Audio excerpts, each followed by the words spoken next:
परमेश्वर की आवाज़ कैसे सुने, यह हर विश्वास योगी का सवाल होता है और इसका उत्तर गहराई, अनुभव और वचन से मिलता है।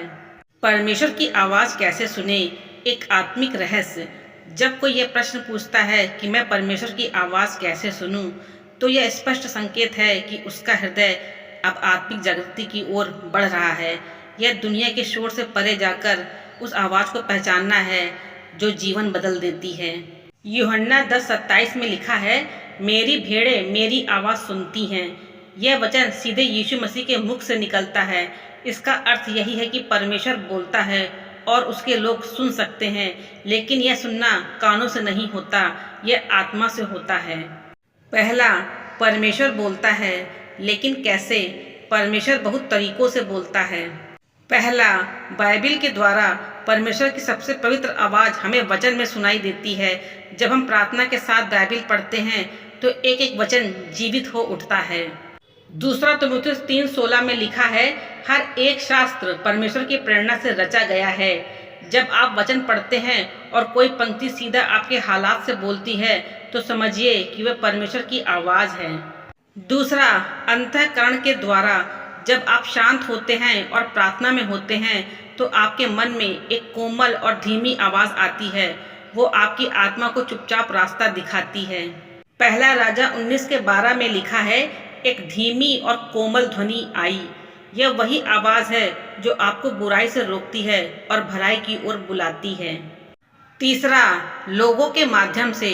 कभी कभी परमेश्वर दूसरों के द्वारा बोलता है, जैसे कोई पास्टर, कोई दोस्त, कोई गीत, कोई किताब। यदि यह बात आपके दिल को छू जाए और सत्य के अनुसार हो तो समझिए परमेश्वर ने आपको छू लिया है। दूसरा, परमेश्वर की आवाज़ सुनने में रुकावटें। परमेश्वर बोलता तो है, लेकिन हम क्यों नहीं सुन पाते? इसका कारण है, पहला, मन का शोर। हमारा मन दुनिया के विचारों, चिंता, डर और लालच से भरा होता है। जैसे तेज संगीत से किसी की फुसफुसाहट नहीं सुन सकते, वैसे ही शोर मचाती आत्मा परमेश्वर की कोमल आवाज़ सुन नहीं सकती। दूसरा, पाप का पर्दा। यशायाह 59:2, तुम्हारे अधर्म ने तुम्हें परमेश्वर से अलग कर दिया है। जब मन में क्रोध, ईर्ष्या, अहंकार होता है तब आत्मा कुंद हो जाती है। वचन समझ नहीं आता, प्रार्थना में उपस्थिति नहीं लगती। पाप परमेश्वर की आवाज़ को म्यूट कर देता है, यानी शांत कर देता है। तीसरा, अधीरता। परमेश्वर की आवाज़ जल्दी नहीं आती, वह ठहराव में प्रकट होती है। हमें इंतज़ार नहीं होता, हम भागते हैं और वही चूक हो जाती है। तीसरा, परमेश्वर की आवाज़ सुनने की तैयारी। परमेश्वर से संवाद एक संबंध की मांग करता है, एक ट्रेनिंग है, ठीक वैसे ही जैसे कोई रेडियो फ्रीक्वेंसी में ट्यून करता है। पहला, नियमित प्रार्थना और ध्यान।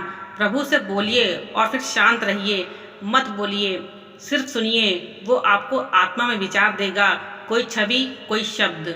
भजन संहिता 46:10, चुप रहो और जान लो कि मैं परमेश्वर हूँ। दूसरा, वचन का नियमित अध्ययन। हर रोज बाइबिल पढ़िए। बाइबिल परमेश्वर की आवाज़ की डायरेक्ट रिकॉर्डिंग है। जब आप इसे आत्मा से पढ़ते हैं तो वह बोल उठती है। तीसरा, आज्ञाकारिता। अगर आपने पहले कभी परमेश्वर की प्रेरणा को अनदेखा किया है तो अगली बार आवाज़ धुंधली होगी, लेकिन अगर आप उसकी पहली बात मान लेते हैं तब अगली आवाज़ और साफ आती है। चौथा, आवाज़ की पहचान कैसे करें। हर आवाज़ परमेश्वर की नहीं होती, शैतान भी धोखा देने के लिए बोलता है।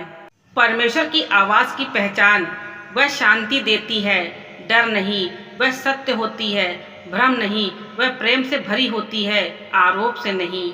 वह वचन के अनुसार होती है, मन गढ़ंत नहीं। यशायाह 55:9 कहता है, मेरे विचार तुम्हारे विचारों से ऊंचे हैं। पांचवा, आत्मा की गहराई में उतरना, एक अभ्यास। परमेश्वर की आवाज़ सुनना एक अभ्यास है। जैसे कोई संगीत सीखता है, वैसे ही आत्मा भी ध्यान, वचन और प्रार्थना और चुप्पी से परमेश्वर को पहचानना सीखती है। एक उदाहरण से समझें, आप एक भीड़ भरे कमरे में हैं जहां 50 लोग बोल रहे हैं। फिर भी अगर आपकी माँ आपको पुकारे तो आप तुरंत उसकी आवाज़ पहचान लेते हैं, क्योंकि उसका रिश्ता, उसकी आवाज़ और उसका प्यार आपके दिल से जुड़ा है। ठीक वैसे ही जब आप परमेश्वर से घनिष्ठता में आते हैं तो आप उसकी आवाज़ भीड़ में भी पहचान लेंगे। छठा, अभ्यास के कुछ आत्मिक सुझाव। पहला, सुबह जल्दी उठकर मौन ध्यान करें।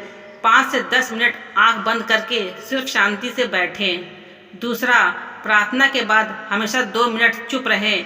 पूछिए, प्रभु तू क्या कहना चाहता है।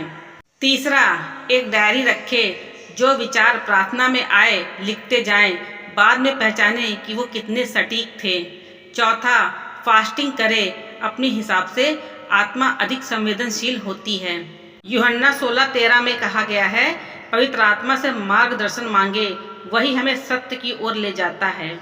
सातवां, क्या परमेश्वर मुझसे भी बोलेगा? हाँ, अवश्य, क्योंकि वह हमारा सृष्टिकर्ता है, पिता और आत्मा है। वह हमें बोलकर मार्गदर्शन देना चाहता है। भजन संहिता 32:8 में लिखा है, तू जिस मार्ग में चले उसमें मैं तेरी अगुवाई करूँगा। वह आज भी बोलता है, बशर्ते हम सुनने के लिए रुकें। परमेश्वर की आवाज़ सुनना जीवन भर की यात्रा। परमेश्वर की आवाज़ कोई गड़गड़ाहट नहीं होती, वह आत्मा की फुसफुसाहट होती है। जब हम अपने मन को शुद्ध करते हैं, आत्मा को शांत करते हैं और वचन में स्थिर रहते हैं, तब वह हमें मार्गदर्शन करता है। और अंत में यही प्रार्थना करें, हे प्रभु, मुझे वो कान दे जो तेरी आवाज़ को पहचाने, वो दिल दे जो तेरी आज्ञा माने, और वो आत्मा दे जो तेरे संग चले। आमीन।